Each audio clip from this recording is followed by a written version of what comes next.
Welcome to the Football Game Plan College Football Tailgate Show presented by Football Game Plan. I am David Hassagen. I am joined, as always, by the czar of the playbook, Emery Hunt. In Week 4, we had Georgia and Wisconsin flexing their muscles, several near misses on upsets, and a quarterback throwing 9 touchdowns and losing. Unbelievable drama from the last week. What does Week 5 have to offer? Let's get started with some buy or sell, Emery, and let's start with the Pac-12.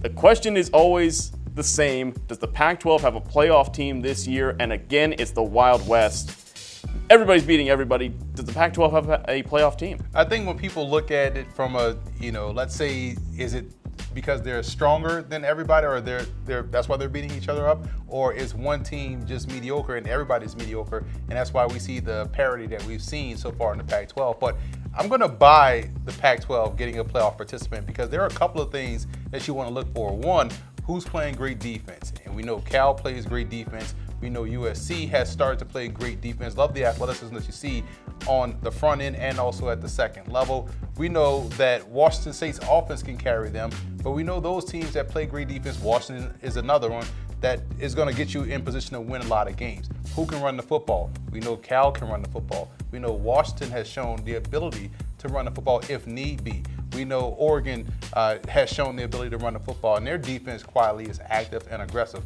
So yes, run game, defense. I've always said you can still win games with that as a backdrop. We're going to see who can make it through the stretch run, but what a big win by Cal last week over Ole Miss. What a big job Oregon did getting that win against Stanford. So they're going to be in the conversation. Washington had a big win last week as well against BYU. That was riding high off their win against USC, who had a big win against Utah. So again, those teams I think will still be in the running. Should be a great year for the Pac-12. I do think they're going to get into the playoffs, so I will buy Pac-12 getting into the playoffs. A lot of big games coming up this week as well to decide that. We move on to your alma mater, the Louisiana Ragin' Cajuns. I'm going to ask you to be professional here. Are the Ragin' Cajuns the team to beat in the Sun Belt this season? Well, we'll find out this week as they play Georgia Southern, who's one of the bigger teams in the Sun Belt Conference, who has been a bugaboo for Louisiana, just like Appalachian State has been, who is also coming off of a great win against North Carolina. We saw App State and Louisiana play in the Sun Belt Conference championship game last year with App State win that game. The difference this season, why I'm buying my Ragin' Cajuns, is due to the fact that something I tweeted out way back in June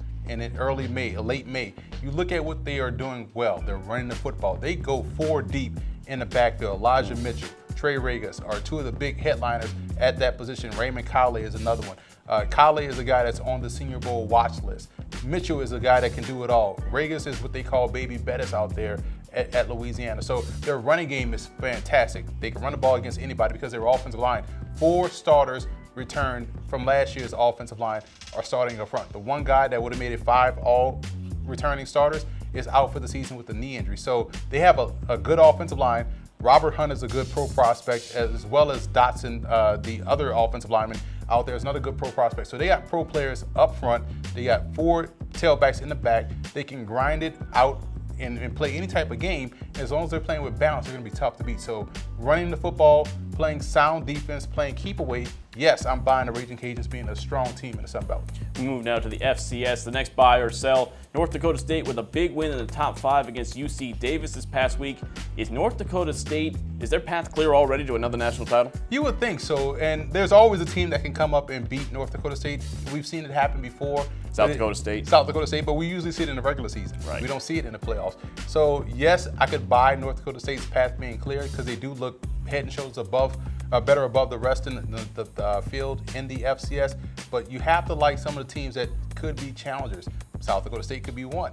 You also look at maybe Villanova because of their defense. You also look at Eastern Washington. If they can turn things around, they have the offense to really make it a track meet. There are some teams, Towson could be another one, but we've seen North Dakota State make light work of certain powers in the FCS. We saw them just beat UC Davis. We've seen them beat FBS teams. So I think it's always going to be about who's going to play North Dakota State in Frisco for the championship. We'll certainly see how that goes along for the Bison. One last buy or sell.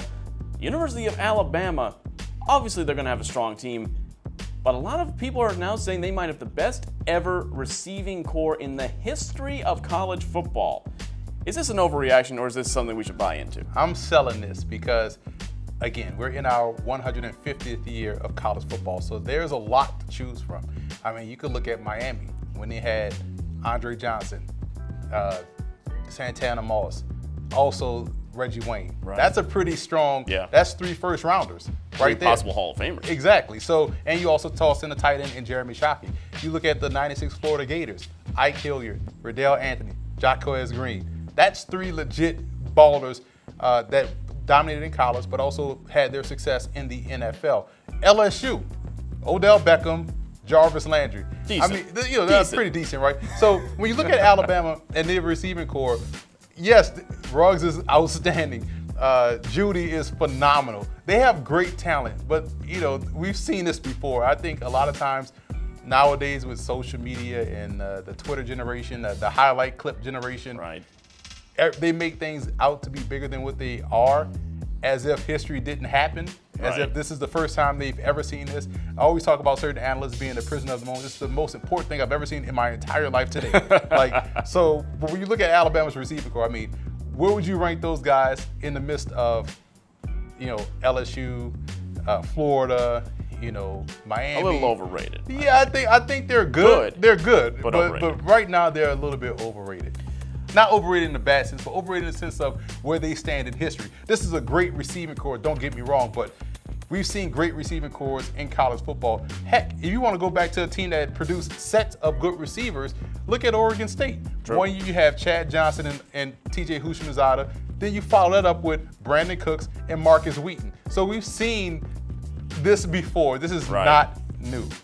When we come back, we'll be ready to go with your matchup of the week, as well as all the big games across the FBS landscape when we come back on the Football Game Plan College Football Tailgate Show.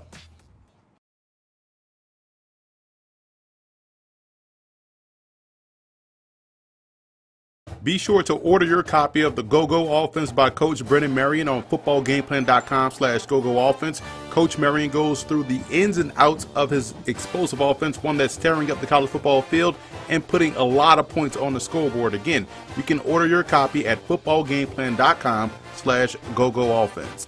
Welcome back to the Game Plus Network and the Football Game Plan College Football Tailgate Show. It's time to talk about our game of the week, an intriguing game. Nebraska looks to slow down Ohio State in Lincoln. This is a big matchup. Ohio State's offense has been dynamic in the start of the season.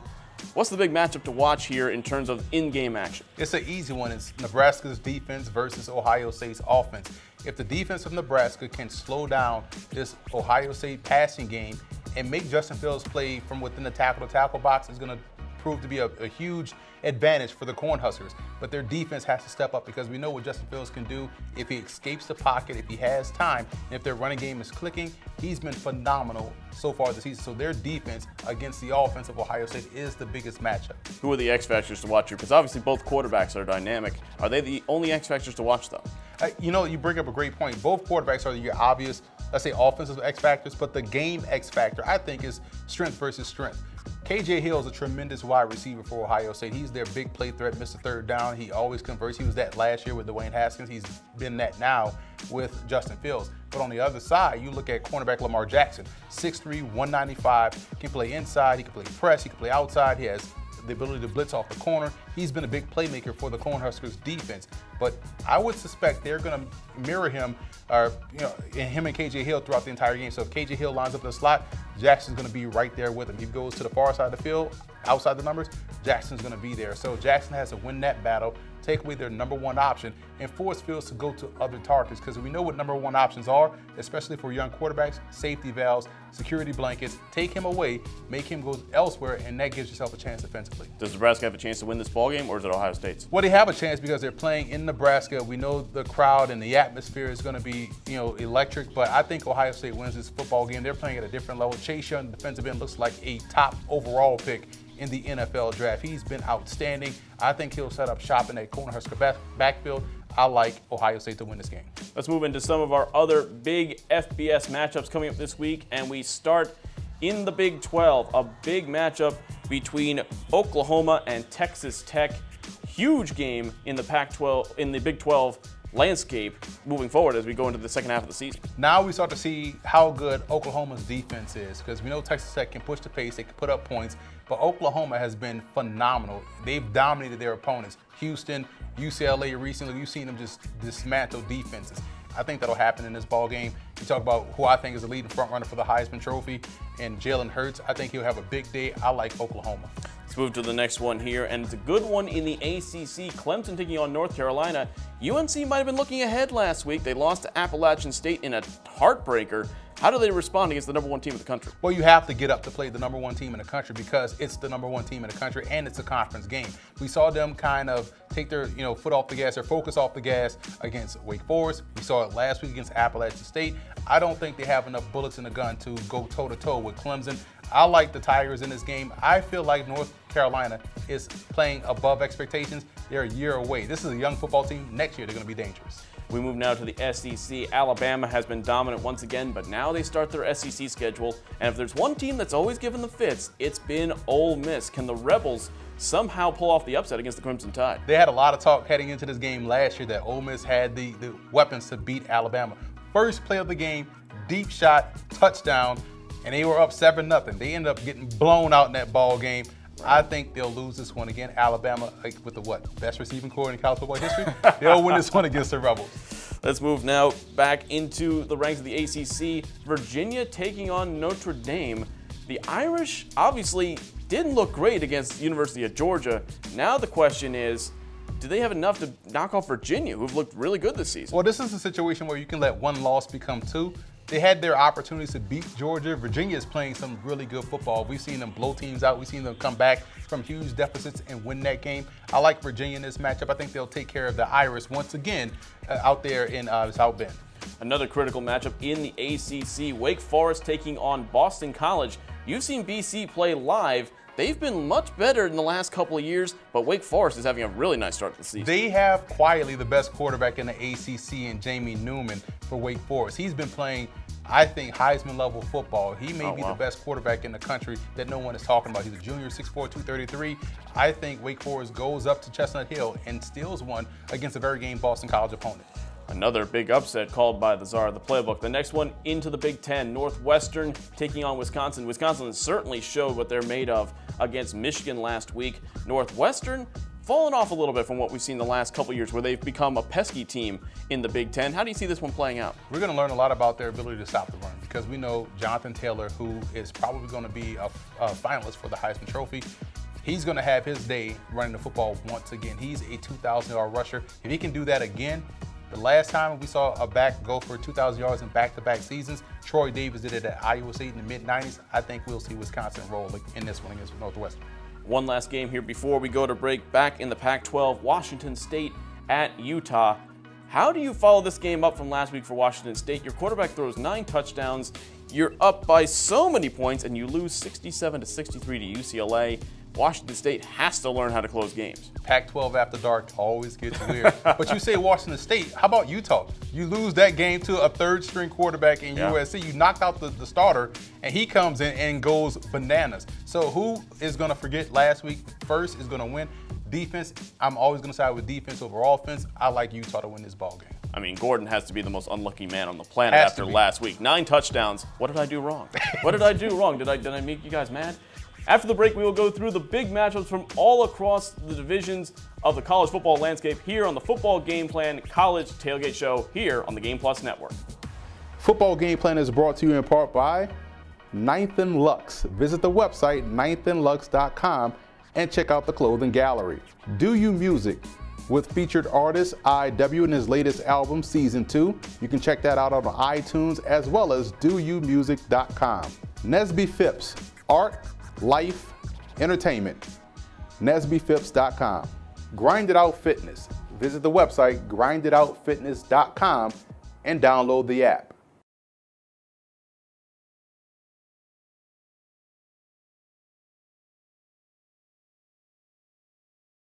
Football Game Plan is brought to you in part by Financial Coaching LLC, investment, retirement, security. Stewardship Credit. Financial growth is in your hands. Stewardshipcredit.com. Adrienne Marie Photo, photographer, writer, management. AdrianMariePhotography.com. Lock Multimedia. Welcome back to the College Football Tailgate Show presented by Football Game Plan. Emery, let's talk about some more of the matchups from across the college football universe. And we'll start with a couple more FBS matchups because there are some big ones this week. We previewed this one a little bit before. Louisiana taking on Georgia Southern. Georgia Southern's a tricky opponent to prepare for. How do you see the Cajuns dealing with it? Well, that's going to be the biggest issue. Can the Cajuns be assignment sound on defense? Because that's what you have to be against Shia Werts and that option attack of Georgia Southern. That's pretty dynamic. What has been surprising for me this year about Georgia Southern is how bad they've looked defensively. Yeah. They can't stop the run, which is unheard of when you're facing a team, or when you're an option team, because usually your run defense is pretty good. Pass defense is where you struggle. They're facing the big red machine with that 4 depth chart of running backs that's going to lean on his defensive front. I like the Raging Cajuns to win this ball game soundly with their running game. Move back to the Pac-12 here. If there was going to be a chance for a favorite to be that playoff team out of the Pac-12, this might have been the game to do it. USC versus Washington, but both teams are looking just to hang on now in the playoff picture. Well, USC was able to bounce back nicely after losing to BYU in a great upset, great game, by the way, but they played fantastic against Utah. They out-Utah'd Utah in that ball game. Physical on defense, run game was where it needed to be. They hit big shots deep down the field when they had to hit those big plays, and they were able to get the key stop late in that ball game to secure the win. Washington did exactly what they had to do as well. Jacob Eason had a bounce-back game, looked really good throwing the football. This is going to be a nip-and-tuck game, but again, defensively, I'm going to go with the secondary of Washington. I think they can clamp down on those tremendous receivers of USC. Let's move now to the FCS. LIU dropped their home D1 opener to Sacred Heart last week. Wagner now is their next opponent out on Staten Island. This is a big recruiting battle, but also a key game for both squads. Yeah, this is a must-win game for Wagner. We talk about a team that had high hopes coming into the season. They lost to East Stroudsburg. Quietly is 3-0 on the year out there in Division II in the PSAC, so they played great. So it's not a bad loss, but you're not supposed to lose to a Division II program if you're Wagner. Defensively, Cam Gill, one of the best players in the FCS. LIU is still trying to find their footing as a Division I opponent. This is their second game against an NEC opponent. I do like Wagner to win this one. Should be a great contest because both teams are in those must-win situations. LIU's defense has to improve if they're going to slow down the Wagner offense. Let's go to another game out here on the East Coast in the FCS. Georgetown at Columbia. The Lions, again, no longer the pushover of the Ivy League, but Georgetown has looked very, very good in a Patriot League that looks up for grabs. This is a critical game for out of conference for both teams. And this is the Lou Little game. This is the Lou Little trophy. He coached for both teams. Lou Little coached for Georgetown and also for Columbia. So they play for a nice trophy in this ball game. So you get a trophy game early in the season. Georgetown quietly can distance themselves from the rest of the pack for what it looks like in the Patriot League if they can win this matchup. We saw Columbia just go out there on the road and get a win last week. They look outstanding once again. It's going to be a really interesting game, a key game. I'm going to go with Columbia to win this one. Georgetown, defensively, they're good. Offensively, they have weapons. I still am a little bit hesitant to trust their offense in a tough game against a very good opponent. I do like the Lions. It's going to be an entertaining game, though, for sure, up in Manhattan. Let's move now to Division II, an HBCU matchup. Winston-Salem State taking on Virginia Union. This is a big game, though, for the conference play here between these two sides. Yeah, we saw Virginia Union do a great job in knocking off an FCS opponent in Hampton. Dominic Graves, the quarterback for Winston-Salem State, has to play a great game. He's a tremendous talent. Virginia Union did a great job in slowing down what Hampton did, throwing the football with DeAndre Francois, who came over from Florida State. I think their defense will be the story here. I do like Virginia Union to win this one against the Rams. Let's stay in D2 now. We go to the PSAC conference. Westchester taking on Millersville. Emery, you covered this conference quite a bit for your color commentary. What should we watch between these two sides? One, you're going to be fascinated with Westchester's defense. They do a great job in just attacking downhill. Chaim Smith is one of the best defensive linemen in the PSAC. Millersville, quietly under J.C. Morgan, has gotten significantly better. The recruits have come in. The play is stabilized. They're aggressive on defense. On offense, they're well-balanced and they're dynamic. So this is going to be a tough match for Westchester because if you have some speed, you give yourself a chance against the Rams. But I do like Westchester. They're built well along both sides of the line of scrimmage. They look like a MAC school up front. I like the Rams to win this one. Westchester, a very powerful team, usually in the PSAC. They're not a team that can be taken lightly. We move now to D3, a New England matchup here. Amherst taking on Tufts. A lot of money coming in from the boosters for this game, but also some very good play. Amherst usually a power in Division III. Defensively, Joe Kelly is one of the best defensive linemen for Amherst and has done a great job so far this season. So when you look at Tufts, they play good defense, but their defensive effort is being wasted by their offense not being able to get off to an early start. That has to happen in this ball game against Amherst. I don't think it will happen. I like Amherst to win this one against Tufts. The Jumbos of Tufts. Jumbos of Tufts. One last game to talk about in D3, and this might be the best matchup outside of D1 this weekend. Mount Union taking on John Carroll. Mount Union especially is the king of Division III, but John Carroll is one of those programs that's always in contention for a national title. This is a critical game this early in the season.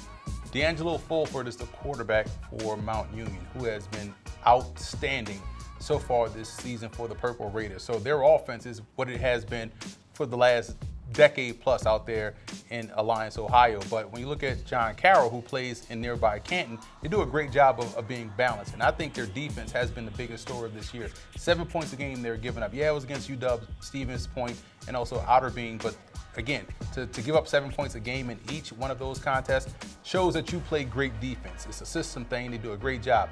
Offensively, they've been pedestrian. And you can't have a pedestrian offense against Mount Union. You have to legitimately outscore them. I know you have to outscore teams to win, but you have to be able to push the pace against Mount Union. I don't think their offense is there yet. I do like the defense to be competitive. This will be a tight game for about a good quarter and a half. But Mount Union and that offense and that big purple machine out there, I do like the Purple Raiders to win this game. Before we go, Emery, where will you be this week? I am the color commentator on the Morgan State and North Carolina Central game at 6 p.m. Eastern Time on ESPN3, so you can check that game out there. I will also be doing some scouting as well. Friday night, I'll be at, tonight after this broadcast, I'll head down to Maryland for Maryland-Penn State. I will also be Saturday afternoon, Howard against Bethune-Cookman. So a lot of college football this weekend, checking out some scouting and also doing my color commentary work. This guy never stops, folks. Anyway, folks, that'll do it for the Football Game Plan College Football Tailgate Show. Don't forget to go to youtube.com/footballgameplan for the FCS Whip Around, and check out the FCS Opening Drive podcast on SoundCloud and iTunes, where Emery and I will break down everything FCS football. For Emery Hunt, I'm David Hassagen. Thanks for tuning in.